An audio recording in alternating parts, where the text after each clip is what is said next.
नमस्ते। चलिए आज बात करते हैं भारत के नए क्रिमिनल लॉ यानी भारतीय न्याय संहिता के बारे में और खास तौर पे इसमें दी गई सजाओं की। सोचिए ये सजाएं असल में हमारी न्याय प्रणाली का एक टूलकिट है जिससे ये तय होता है कि किसी भी जुर्म का अंजाम क्या होगा। तो फिर सवाल ये उठता है कि ये नया टूलकिट काम कैसे करता है। आखिर अपराधियों के लिए नतीजों को किस तरह से तय किया जाता है। आइए इस संहिता में दी गई सजाओं की दुनिया में थोड़ा और गहरा उतरते हैं। भारतीय न्याय संहिता 2023 में कुल मिलाकर 6 तरह की सजाएं दी गई हैं। इन्हें समझने के लिए हम इन्हें एक सीढ़ी की तरह देख सकते हैं। तो चलिए इस सीढ़ी पर सबसे नीचे से शुरू करके एक एक पायदान ऊपर चढ़ते हैं। तो सीढ़ी का सबसे पहला पायदान है संपत्ति और सेवा से जुड़े हुए दंड। ये वो सजाएं हैं जिनमें किसी को जेल नहीं भेजा जाता, मतलब उनकी आज़ादी नहीं छीनी जाती, बल्कि हर्जाना किसी और तरीके से लिया जाता है। इस टूलकिट में पहला और एक काफी नया औजार है कम्युनिटी सर्विस या सामुदायिक सेवा। ये एक तरह की सुधारात्मक सजा है, मतलब छोटे मोटे अपराधों के लिए दोषी को जेल भेजने की बजाय उससे समाज की भलाई का कोई काम करवाया जाता है। अगला कदम है जुर्माना। यह तो शायद सबसे आम सजाओं में से एक है जिसके बारे में हम सबने सुना ही होगा। ये एक सीधा साधा आर्थिक दंड है जिसमें जुर्म के बदले में एक तय रकम चुकानी पड़ती है। इस कैटेगरी में सबसे सख्त सजा है संपत्ति की जब्ती।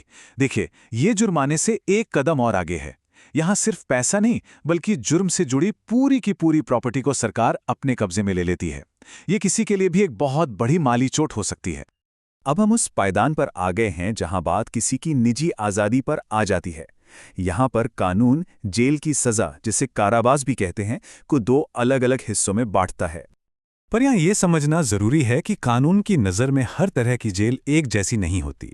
संहिता इन दोनों के बीच एक बहुत साफ और बड़ा फर्क करती है। तो ये 2 तरह की सजाएं हैं, सादा कारावास और कठोर कारावास।